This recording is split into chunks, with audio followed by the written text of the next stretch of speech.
Mukam karoti vachalam, panghum langhayate girim, yatkrupa tamaham vande, Paramananda Madhavam. My loving pranams, salutations at the feet of our beloved, ever-present Swami.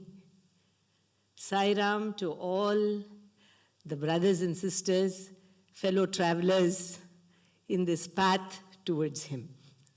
Sai Ram, and thank you for inviting my husband and I to come and spend some wonderful, wonderful spiritual days in this beautiful land of yours.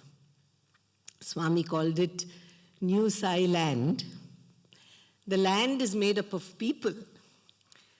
And therefore, all of you loving Sai people, we have had the wonderful good fortune of meeting here today due to Swami's grace, and I thank him and thank all of you for being here this morning, this weekend, to spend your precious time, to speak about him, to understand maybe a little bit of him, so that we can become like him. I had the good fortune, to come into a family that came to Swami very early. My grand uncle, my father's uncle, Sri Sheshagiri Rao, you would have read about him in Satyam Shivam Sundaram, came to Swami, and in fact even before him, his daughters and family came to Swami in 1943 just to check him out, so to speak, because they had family members in Anantapur, and they had heard about this young boy who seemed to be doing all these wonderful things, and one of them in their own family had been unwell, and they thought, okay, let us go and find out. And Anantapur to Puttaparthi, even though the distance is short, would take them some time via bullock cart to get there. So they went there, and in those days, and all of you who have been to Prashanthi Nilayam, and if you haven't been, I'm sure you will be, because that is our home, our very source, did not have all of the facilities that we have now. The ashram is so beautiful with everything provided for us now. But in those days, there was nothing. So unless you had a family that you knew who would be willing to host you and keep you with them, there was no way to go from one village to another. But they were fortunately related to Karanam Subbamma, whom you have all read about. So they decided that they would give them a surprise visit, because no phones, can you imagine that? No phones. And just arrived there in their bullock cart. And so began their journey. And my father, and in those days being from a South Indian family, lived in a joint family with his uncle and everybody. They all went there, and this uncle Sheshagiri Rao, who went there very reluctantly only as an escort to these women who wanted to go, stayed back and never came back from Puttaparthi. He became the first priest of Puttaparthi, actually, Prashanthi Nilayam, though he was not a priest by profession. So my father, in 1944, this was in 1943, they went, and somewhere in November of 1944, when this very favorite uncle of his never returned, decided to find out what it was that he went to this village. These people were from Bangalore. They thought they were from Washington, D.C. or whatever, compared to the people in the village. And he said, I have to go bring this old man back. He cannot just go and live there in some village. So my father went there and never came back mentally. So that was my father's first experience. He did come back due to Swami's guidance, continued to do his dental education. Swami told him he would come back to him in a couple of months after marrying the girl that Swami had already seen in Bangalore. So my father married my mother, and that's how their journey started. And I came into this already devoted, established in their devotion to Swami's family much later. My brother came first and much later. So I was indeed really fortunate to have had a very close connection and proximity. There were not that many devotees. There were just a few families in Bangalore who were devotees at that time. So whenever Swami came from Parthi to Bangalore, he stayed with a few devotees in Bangalore, one of them being my father's house, a little bit later in the years when the Akhanda Bhajan was started by my family. So I came into this family, and I grew up with Swami. I really admire all of you who have come to Swami as adults, where the mind, the intellect, everything, your belief system and faith has already developed, and then you come to this being and are able to accept him in your heart as your guru. For me, I did not have all of that. I was born into a family, and I'm sure this little child will say that when she grows up. And we had the pictures of Sri Rama and Krishna and Shiva in the house, and we had a picture of Swami in our house.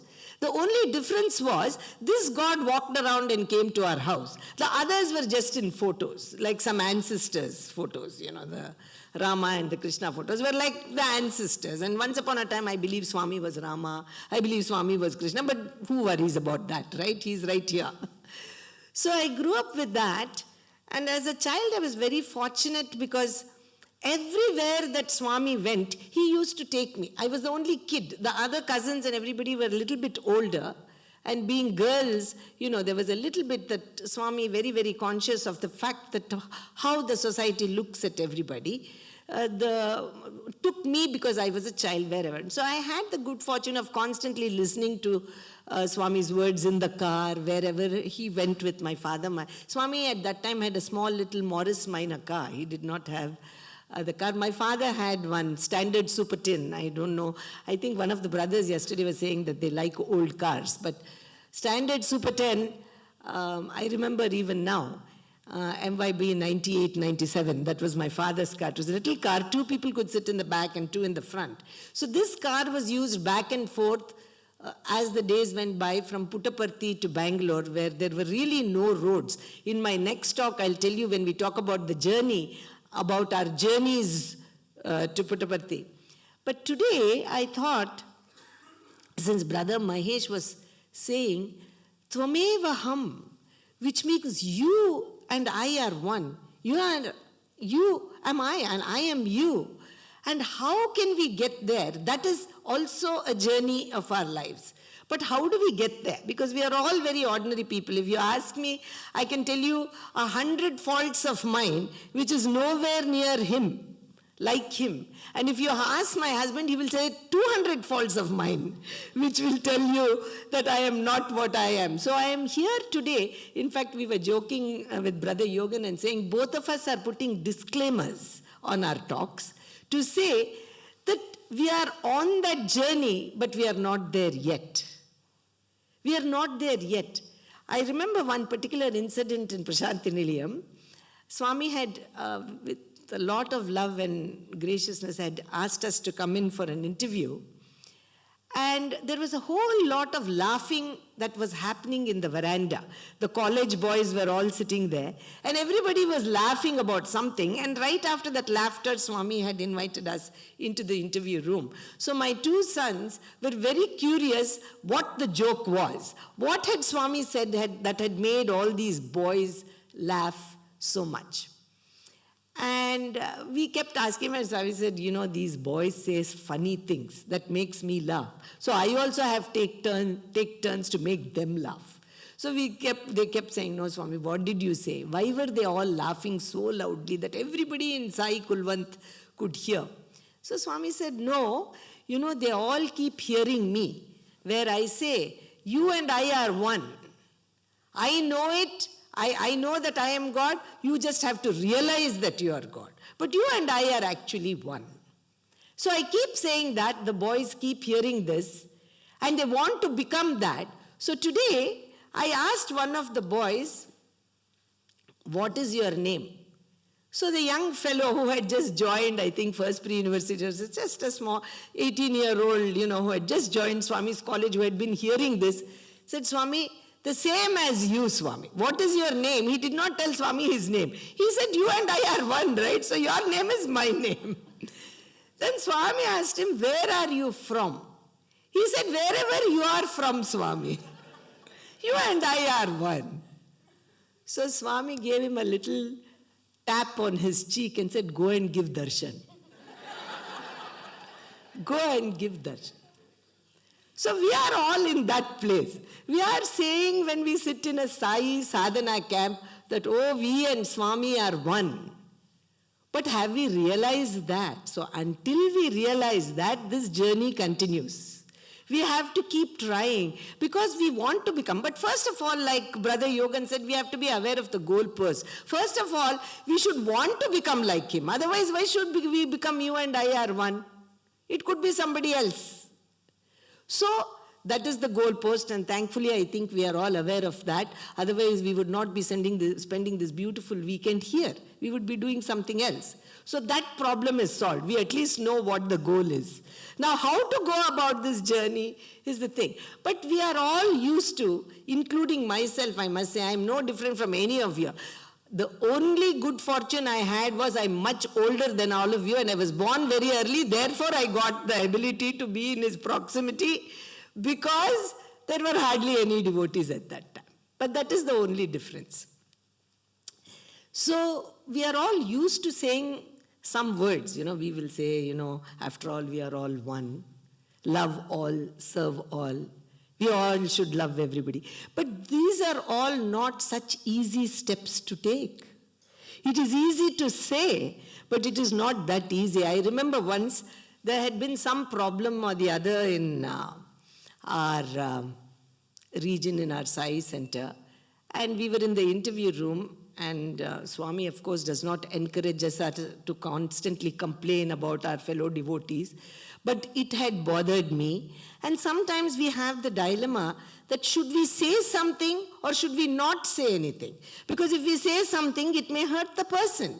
But if we don't say anything, we become a part of some act that may not be inside Swami's framework. That has been many times for Mohan Ram and myself the issue, what should we say? So we were sitting there and I was wondering, so I was sitting there and I asked Swami, Swami, when we have a problem and it is very difficult to really have that feeling of love and affection towards that person, how can we handle this?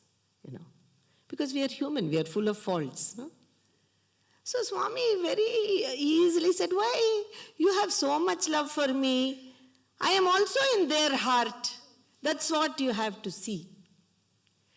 And I said, but Swami, I'm questioning why you are in that person's heart. Why are you in this person's heart? Could you not find a better place? Then he said, no, you should learn to recognize me in the heart. And I had the good fortune of arguing with Swami because since childhood I was used to sitting on his lap. I said, no, Swami, I feel like saying, come out of his heart if you're there. Because that is not a good resting place for you. So Swami actually laughed. But he said, see, that is what the spiritual journey is. Whatever the other person might be, the fact that I continue to stay in his heart, because he is my child, I continue to stay in his heart, that aspect you have to understand. And when you do that, you start coming nearer to me. Because you see me in everybody, in everything. What a beautiful land. When we were in Milford Sound, I was looking, as children, my Swami at the age of 7, he had materialized a small Lakshmi for me in the form of a pendant. And I was in a Christian school which did not allow me to wear long chains and this and that to school. And my mother said, Swami, she cannot, it was in a pendant. She cannot wear it. So Swami said, it's okay, keep it in the puja room and learn the Lakshmi Ashtotram, he said. I was in an English American Protestant school. Lakshmi Ashtotram was not a part of my curriculum or anything. So my mother said, I must teach her. Swami, I was 7.5 years old. He said, when they are young, they can learn anything, teach her. So that became a part of my routine. And I learned that Lakshmi Ashtotram. So from the age of 7, I have been saying the first name of Lakshmi, Prakrityai Namaha, it starts. I bow down to Mother Nature. You are her. So when we were in Milford Sound, that's all I could do was to say the Lakshmi Ashtotra starting with Prakrityai Namaha. Oh, you are in this beautiful nature. Oh, Swami, I can see the beautiful, every tree there was reminding me of Swami's hair. The flow of the water reminded me of Swami gliding his walk all through Prasanthi Nilayam or Vrindavan. So as I looked at, I was thinking, I learnt as a child, Samudra Vasane Devi, really, Swami, you have created this sloka for this place. Samudra Vasane Devi, Parvatastana Mandale, Vishnu Patnim Namastubhyam, Padasparsham, Kshamasvame. Oh, Mother Earth, where the Samudra Vasane Devi, you have come out of the water, and you are Mother Earth with the mountains as your very body. Please excuse me for setting my foot on your beauty. That's what I was thinking. So, when we start seeing him in everything that is around us, we start getting closer to the journey. But one very important thing that I wanted to share with you, or at least Swami is asking me to share with you, is one of the things that he created a very beautiful roadmap for me throughout my life. I'm very far away. The GPS is not working yet. But hopefully the signal will start working at some point and we start going. So I thought, we are all used to the GPS, right? I don't know what we all did. I remember when we first went to America, my husband had every place the map in his brain. He would look at the map and it would be recorded in his brain and he would drive. There was no GPS. Now my sons need GPS to come to our house where they have grown up. They're looking at GPS, setting out, and say, what is this? I say, you have lived in this house for 40 years and yet you need a GPS. So we have become like that. We need GPS for everything. So Swami gave me a GPS long back. So when I was a child, only for Swami's birthday, I used to take flowers. Only because in those days, Swami used to accept flowers and everyone used to bring garlands after garlands after garlands to garland. Swami very graciously used to take the garlands and they would garland him. And he used to spend a lot of time in Bangalore, Vrindavan, because the college was being set up. The first Satya Sai Arts and Science College was set up in Bangalore before the university. Everything happened. So Swami used to be in Bangalore a lot to make sure everything was getting done. It was a small building at that time. Brothers who may have gone to college there may remember or at least seen pictures. So Swami used to be there. Now we were all children. There was no Sevadal and so many beautiful young adults who do so much work and join in with the Sai centers to help the adults and all that. We were the Sevadal, we were the devotees, we were the bhajan singers, we were the cleaning people afterwards. Everything we only had to do when Swami was in. So everybody had a job. I was still young, 9 or 10 years of age. And I used to sit around moping a little bit because nobody thought I was worthy enough to be given a job. Because I was too young and with the children we say they can't do this, they can't do that, they are underfoot. Actually we should include them. Give them a job which they can do. We can use our common sense and creativity a little bit and include them. Because later on I see in the Sai organization, we say that once they come out of group 3 and group 4, they don't come back to the center. The reason for that is from the beginning they have not felt a part of that center. So we have to give them something to do. So Swami is a good psychologist. He thought that this girl, as naughty as she is, that she will disappear somewhere. So he gave me a job. And can you imagine what the job was? All these garlands that Swami got through the day, morning darshan, evening darshan, and that too in the old days, that darshan did not, only darshan time was not garland. Our old aunties, everybody will be inside the building, Swami's old Vrindavan building. As soon as he come down the stairs, somebody will garland. As soon as he sits down for coffee or breakfast, somebody will garland. When breakfast is over, somebody will. So this garland fest would go on. So hundreds of garlands would get collected, in a big basket. And everybody is these are all auspicious. They have touched Bhagwan. So nobody will throw it here and there. So they will bring everything to Swami's old dining room. And in that dining room, there was quite a big altar with a couple of Swami's pictures. And all those pictures, we would put the garland.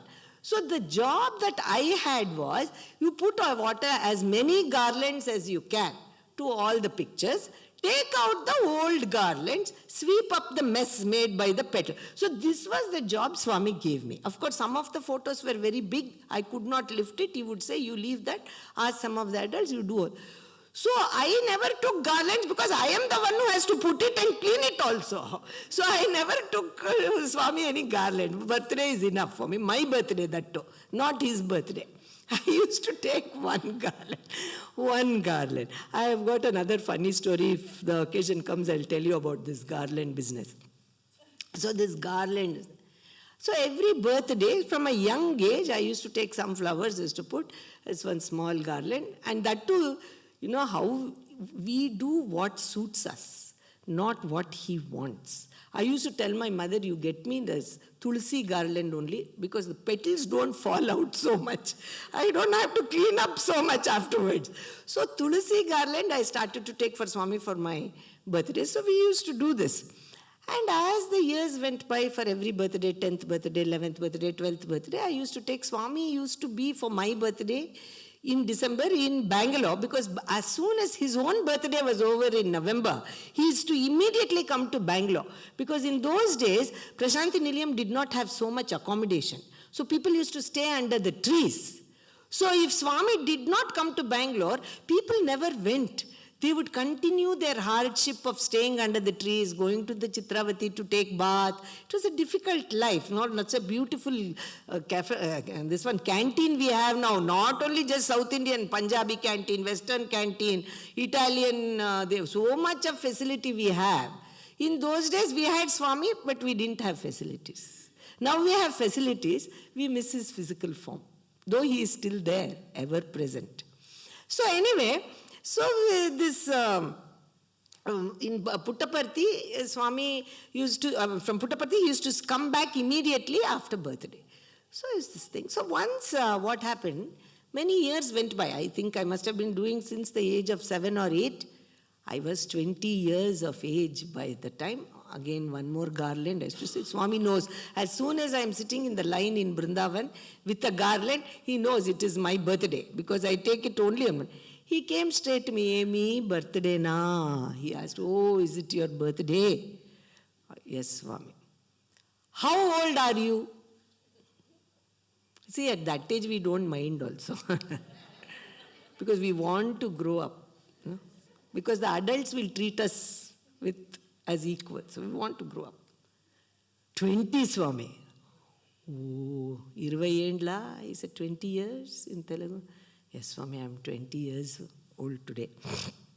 So, Swami, oh, I see. What are the numbers in 20? What are the numbers in 20? Tell. 2 and 0. Exactly the answer I gave Swami. I said, Swami, 2 and 0. And loudly, that too, in front of everybody, Swami. The minute Swami starts questioning in front of everybody, something is going to happen. He is using you as this thing. So, 2 and 0. Oh, I see, 2 and 0. Correct, 20. What does the 2 mean? He asked. What does the 2 mean? By that time, at least 20 years I had spent in his presence, I know that it is better not to give an answer. Because when he asks a specific question, every answer will be wrong when you give it. Because he will have a third answer which you have not thought of. I don't know, Swami, what? 2 and 0. Try. No, Swami, I don't know what is 2 and 0. I just know I am 20 today. So he says 2 and 0 means Shraddha and Bhakti. Shraddha, that is sincerity. Bhakti is devotion. If you have sincerity and devotion at the age of 20, 2 and 0, that means you have celebrated your birthday well. So develop Shraddha and Bhakti, he said.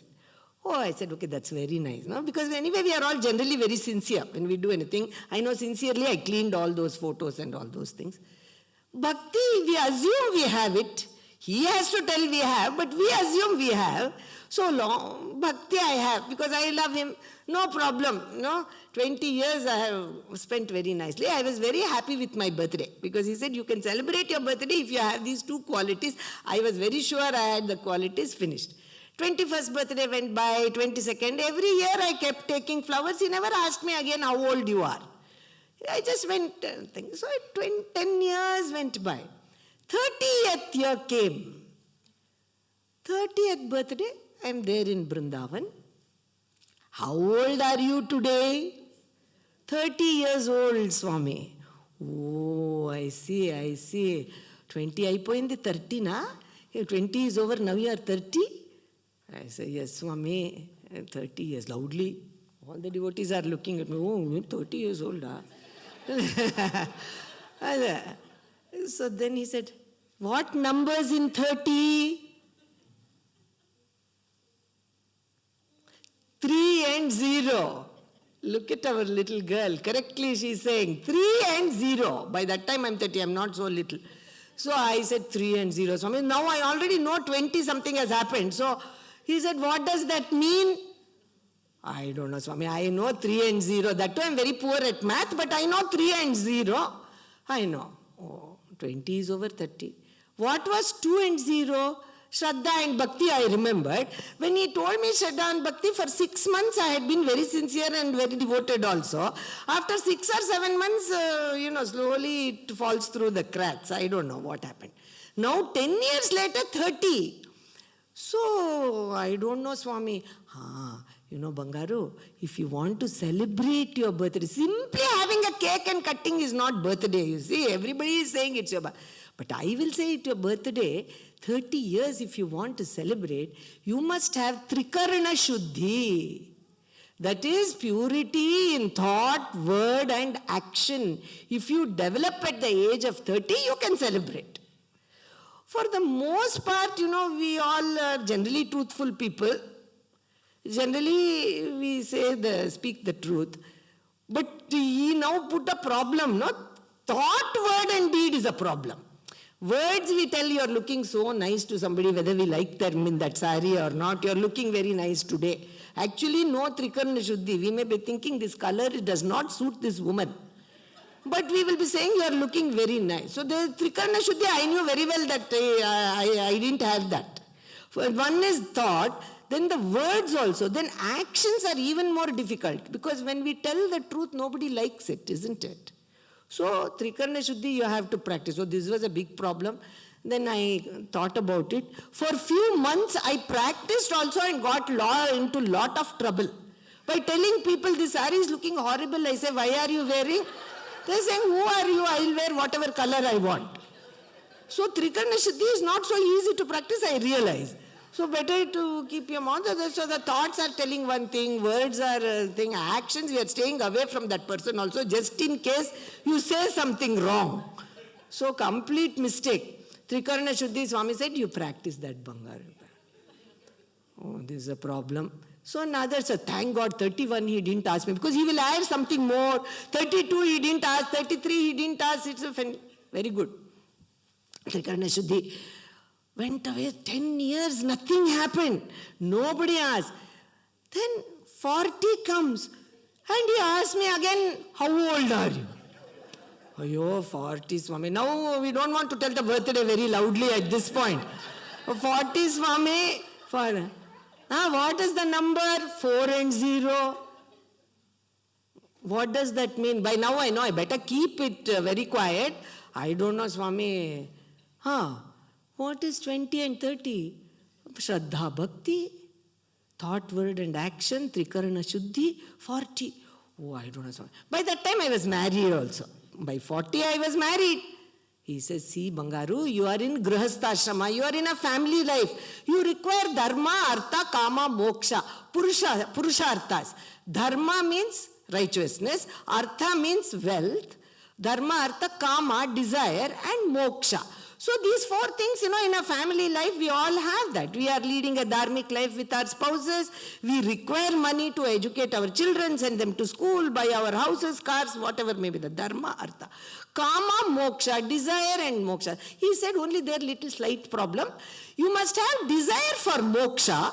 while you are dharmically earning your wealth, while you are righteously earning your wealth, dharma, artha, the desire, the goal post, which Brother Yogan was saying, that is moksha. You keep your eyes on the goal post, earn your money dharmically, the kama, the desire to look after your children, your family, all that is there. You have to practice that. Then only you can celebrate your birthday. He told 40 years finished. So 4 days, I'm sorry, I'm looking at my watch because I don't want to mess up their schedule in what I'm saying, but I will finish at 10:40. So he said like this, then it over. Then he told us to go to America. We had come away to America by then. Both of us were already living in America by this 40th birthday. So life went on, and nobody asked me about 50, 60 and all those things. So I was very happy. Nobody to remind me anymore. This is a spiritual journey is a problem because somebody is reminding us all the time that we must practice. So I got involved in the Sai Center, did all the usual things. Then it became my father's 80th birthday. My father had come to Swami at the age of 22. Now it was his 80th birthday. Swami had celebrated my father's 60th birthday, 65th birthday, 70th birthday, 75th birthday. Never asked him or told him all these things. They were very unfair. 80th birthday, when I had come to Parthi, he told me, you come back. Usually we went in the summer between June and August because our summer holidays, me being a teacher, schools were closed. We used to go in the summer. He told me, you make sure you are here in August for Padmanabh's birthday. Padmanabhan is my father. Padmanabh's birthday I will celebrate here. Padmanabh, see, he came, he's older than me. He came to me when he was 22, I was 18. Now he is going to be 80. It's a very big thing. You make sure you all come, he told. So we went for the 80th birthday. In everybody's life, I'm sure you will all look back and know that your parents or your elders have played a huge role in what you have become today. Whether it is your mother, your father, a guru, some elder would have affected your life. For me, in my case, of course, I had Swami, but my parents, though they were my parents, were amazing role models to me. They were models of service. They were models of devotion towards Swami. And they completely left they looked after us with great responsibility, but left the consequences of our growth in his hands. So it was my dad's 80th birthday, and we arrived from Washington, D.C., all 4 of us. Swami, as he had told us previous day itself, he had given a sari to my mother the previous day itself. You wear this sari and come. So we all went into the interview room. He had allowed us to bring my father's brother and sister along also. So we were a group of 10, 12, 15 people. He called us in, and Swami gave a beautiful talk about what we are born for. We are born here not to be like earning the food, building a house, bringing up children. Even the birds and the animals do that. They make a nest, they bring up their children. But we are here for a better reason. So he spoke. And as he was speaking, he had invited a few others who were not a part of our family members also into the interview room. And as he was talking, he suddenly looked at them and he started to introduce my parents to them. And said, Padma, my father was a familiar figure because they always saw him with Swami. Swami introduced my parents. They have done Sai Seva all their life, all those things. Introduced me and my brother and my husband to everyone. Then as he was talking, he says, today is Padmanabhan's 80th birthday. And he suddenly stood up from his chair and materialized a Hanuman chain. And he put it on my father and he hugged my father and he told the others that Padmanabh is my Hanuman. He has been with me like my Hanuman from the age of 22. He said all this, and while he was talking about age, he sat down and he looked at me and said, hey, 80, what are the numbers? What happened? 40 to 80 jump. I don't want to talk about. So, and I'm not 80 also. So why are you asking me this? So he said, what is 80? 8 and 0, Swami. And before he can ask me, what does that mean? I said, Swami, I am not 80. You only told me till 40. Big gap is there. So, meaning, don't ask me anything. because there's a big group of people. He said, you be quiet. Tell what is I told you. So very confidently I said 20 means Shraddha and Bhakti, you must have devotion and sincerity. 30 means purity of thought, word and action, Trikarna Shuddhi. 40 means the Purusharthas, earn your wealth. Dharmically have the love for moksha. See, very good at theory, Then he said, between each one, how many years? 10 years, Swami. Between. So he said, you have 10 years to practice each of that.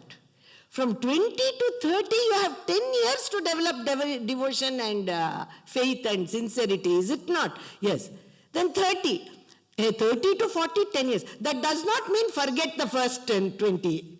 You have to add to 20, you must add the 30, to 30, you must add the 40. I said, that's all you told me, Swami. He said, what is 50? 5 and 0, Swami, I don't know what that is.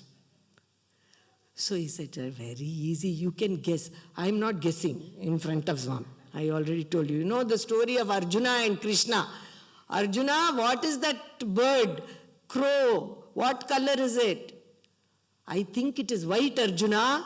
Swami used to tell this story. Arjuna says, yes. Sai Krishna, yes, it is white. Then Krishna says, no, I think it is red, I think it is purple, different colors. And he says, yes. Then Bhima and others says, are you crazy? I say, the crow is black and you are agreeing with every color that Krishna is telling, which it is not. And Arjuna says, because he can change the color at his will. So better to agree with him. Whatever color he says, that is the color. So I said, I don't know. No, you guess. I am not guessing. So then he gave 5 and 0 is what? You are made up of the Panchendriyas, the 5 senses, and the 5 Jnanendriyas, the Jnana senses. Your body is made up of Dashendriyas, 5 and 5. The Bhumi is made up of 5 qualities. We have all of the earth, space, air, Agni, all of the Panchabhutas are there. Everything is 5. You know what that is? First and foremost, born as a human being, learn to control your 5 senses. When you start doing that, no, Swami, it's not that easy to control. We want to look at the watch. Now I'm looking at the... So it's not so easy. No. If you have practiced Shraddha and Bhakti, devotion and faith, if you have practiced Trikarna Shuddhi for 10 years, if you have led your life, Dharma, Artha, Kama, Moksha, the 4 Purusharthas, Panchendriyas, you can control. You can control your senses because you are trying to lead a dharmic life. You are eating dharmic food. You are earning your money dharmically. When you are leading a dharmic life, you can control your senses. So 50 years of age, you must learn to control your... Then 10 years later, what number comes? 60. 60. What after practicing all this, 20, 30, 40, 50, 60. What is that? 6 enemies. Kama, Krodha, Lobha, Moha, Mada, Matsarya, the 6 arch enemies of human being, We have desire, Kama, Krodha, anger, Lobha, greed, Moha, attachment, Kama, Krodha, Lobha, Moha, Mada, pride in everything that we do, Matsarya, envy, all these 6 enemies that you have, you can control that. You should start controlling that at the age of 60. Kama, Krodha, Lobha, Moha. Practice that. Then at that, now because my father is 80, he is trying to get there. Then what about 70, Swami? He says, if you have done all these things at the age of 70, what should you be? You should be like the Sapta Rishis, the 7 great sages. You know what the Sapta Rishis? They live in the world, but they have entrance to Vaikuntha, entrance to the Lord's abode. They can go in and out anytime they want. Like a Saptarishi. They serve the community outside, but they have entry into the Lord's heart. That is why they are able to go and see him whenever they want. And he patted, because my father used to go in, he used to work as Sevadal outside in Vrindavan, go into Swami's room whenever he could. So he patted him and says, this is Saptarishi. If you do these things, you become like a Saptarishi, where you win the love of the Lord. You can go and see him whenever you want. But you have to serve in the community, in the society that you live in, Saptarishi. You should become a Saptarishi by the age of 70. When you become 80, what then? Then he said, you should become like the Ashtadikpalakas, the 8 guardians of the 8 different directions, north, south, east, west, southeast, northeast, all the 8 directions. What do? They protect all of the directions, these Ashtadikpalakas. When you are 80, he told my father. So how do we do that? We look after the society in which we live. We look after the community in which we are living. We look after our family. We help our friends. We help even unknown people. Ashtadikpalakas are not saying, I will only protect New Zealand and not America, or only America and not India. No. Wherever you are, you should be ready to be a part of that society and work in that society. Become an Ashtadikpalaka at 80. And then what happens? 90. At the age of 90, you should become like the Navagrahas, he says, like the 9 planets. What is the 9 planets? What do? They just go around the sun. Sun is enlightenment. All that they do at the age of 90, not all this family, attachment, I want my son, I want my grandchild, no, nothing.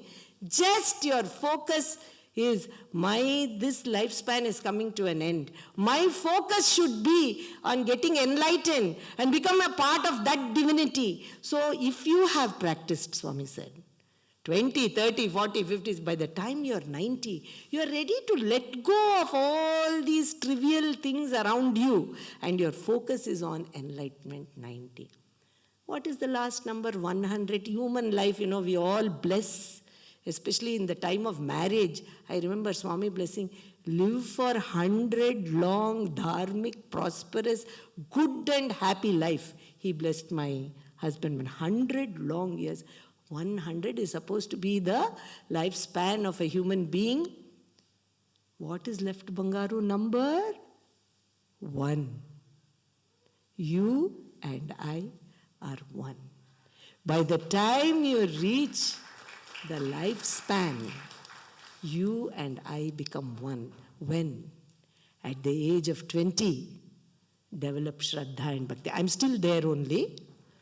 So this particular journey may take many lifetimes, but he has given the goalpost.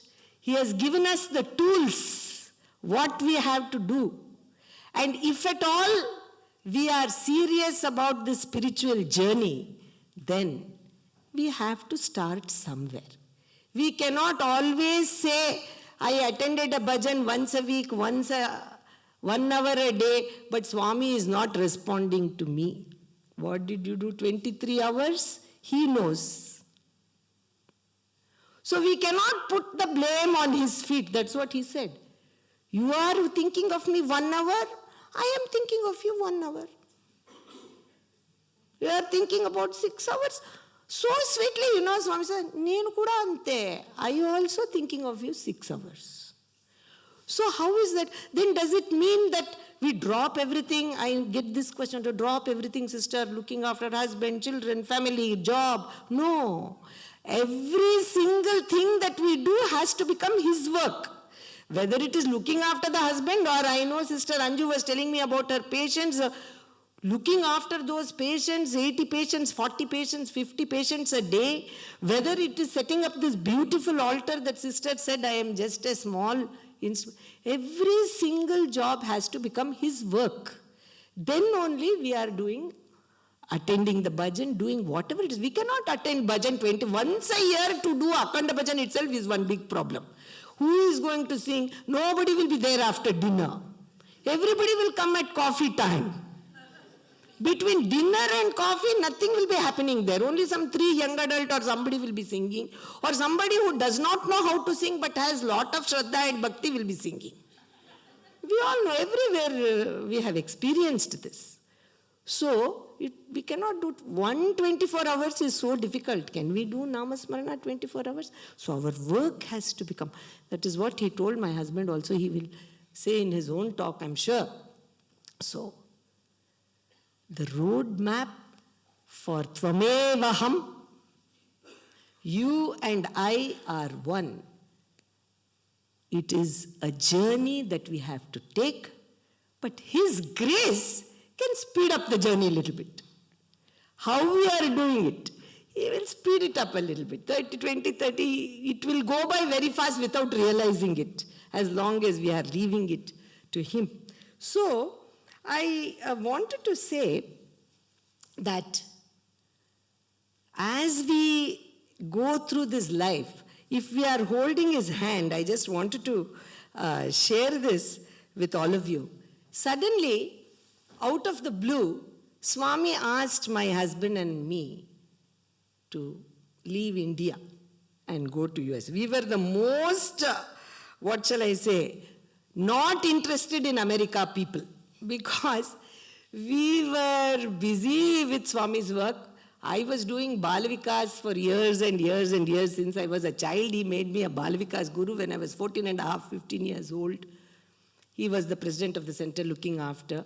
We were doing Swami's work, and of course, we had our children in India, and we were bringing, I have twin sons, Arun and Varun, and we were bringing them up. And out of the blue, Swami said, go to America.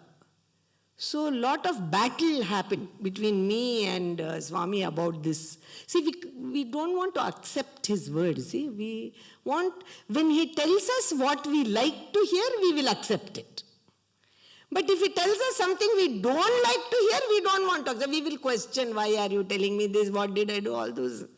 So then he asked my husband to leave first. He resigned his job. He had no job in America, and he went to America. Swami said, go, he went. You know, he will tell in his speech, I was telling Brother Yogan also, I have received lot of emotional love and affection and interaction with Swami. My husband came at a later age when the buddhi has developed, so it's not so easy. But he is the anchor. He will remind me about this 20, 30, 40. He will make sure I don't forget my roadmap to the goal. He is the anchor that Swami told me when we got married itself. He said, he will bring you nearer and dearer to me. And I was so arrogant at the age of 20 when Swami got me married. I said, Swami, from birth I have been sitting in your lap, and you are telling me he is going to bring me nearer and dearer to you? It does make sense. But you see, we have to understand, just being physically nearer does not mean anything. You have to become dearer to his heart. And how is that possible? By following the messages that he has given for 87 years of his life, we have to follow. So when he asked us to go to America, he told Mohan Ram to go without a single question. Where will I get a job, Swami? He had a family. He had wife and 2 children. How will I support them, Swami? Where will I get a job? How will I work in America? Nothing. Swami said, go. He booked his ticket and resigned his job. Me, on the other hand, with all this, I am not going. First of all, starting from there itself, problem. I am not going, Swami. Let him go. I can visit him or he can visit me. For that I didn't get you married, he told me. For you to go and visit him when you want. And him to, I didn't get you married for that. Go. Then I said, no, Swami, that America is a materialistic land. We will unnecessarily want to buy this and buy that. I don't want to go and take these young children there, Swami. You practice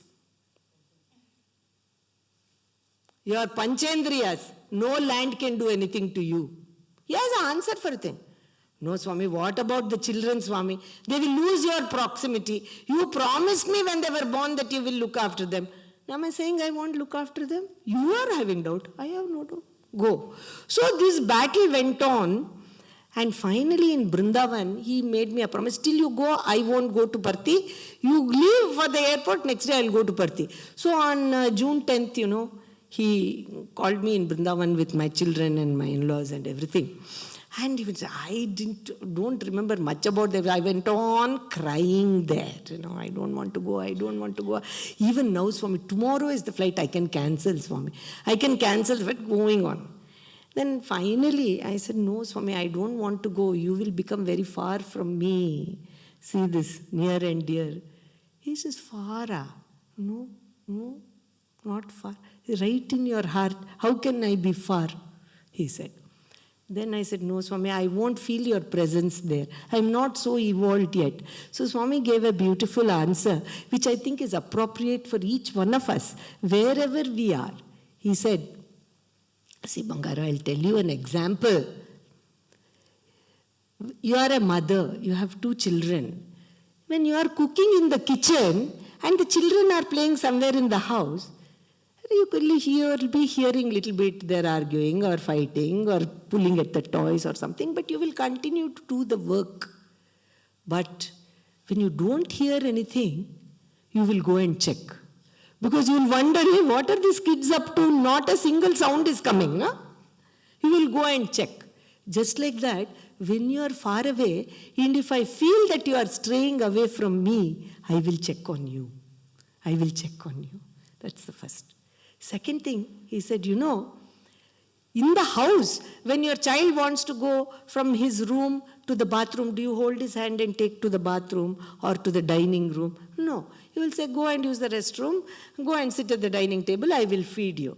So when the children are in your presence, you will let them go about the house in their own way. But when you go to the market, do you tell the child, I'll be shopping in that shop, you people wander around and come? No, what will you do? You will hold the hand of the child.